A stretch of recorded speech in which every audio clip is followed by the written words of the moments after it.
Hi, I'm Laura, as some of you might know. And a while ago, I saw a video on YouTube, and it was a rather hateful video, but I just feel like the individual did not understand gender identities.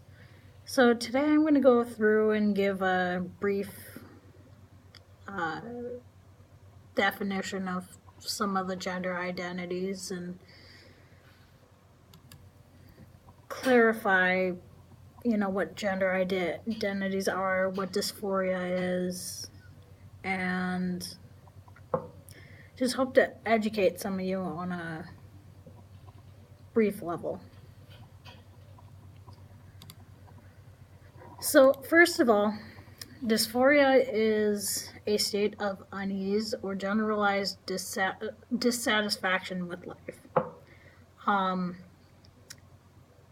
From a personal experience, because I'm a gender, I was at a broom bowl game earlier this year for a Hall Cup.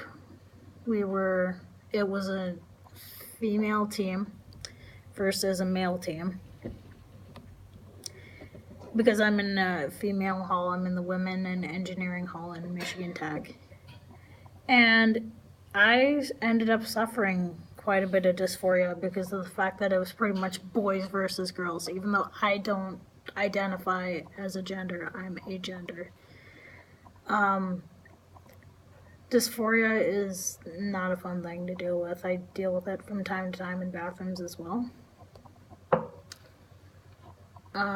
People give you looks. It's just anxiety. You feel uneasy.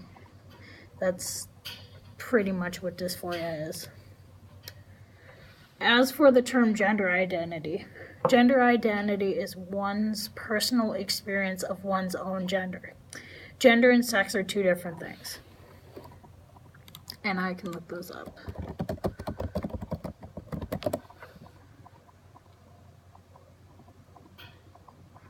So sex is either of the two main categories, male and female, into which humans and many other living things are divided on the basis of their reproductive functions at birth. And gender is the range of characteristics pertaining to masculinity and femininity. It's different than biological sex because gender is how you feel versus sex is what you were born with, pretty much. And now on to some terms. The term agender, it means not identifying with any gender, the feeling of having no gender. And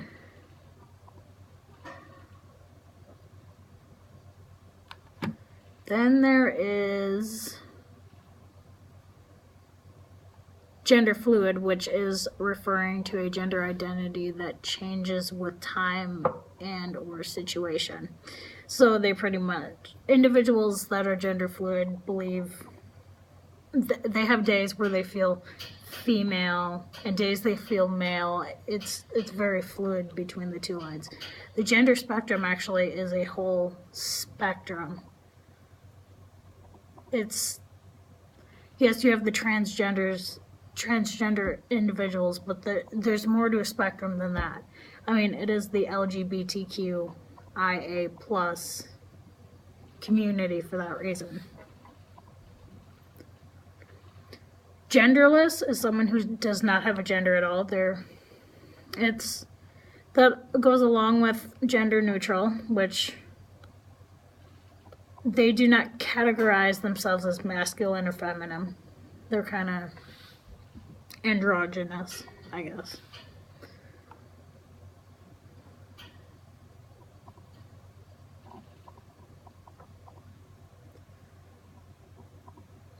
Let's see, any others?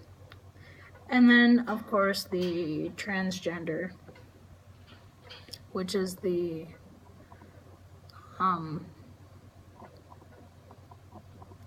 feeling as if you are the opposite gender than what you are.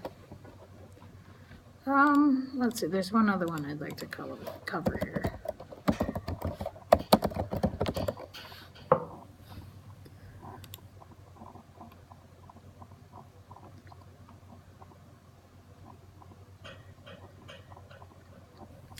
And to end this, a lot of these fall under the term genderqueer because, you know, we have the queer umbrella term for gay, lesbian, bi, pansexual, asexual.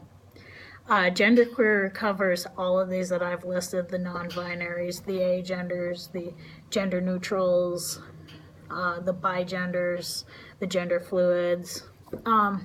Another umbrella term would be non-binary gender, which is pretty much any gender identity that doesn't fit within the gender binary, which is your male or female.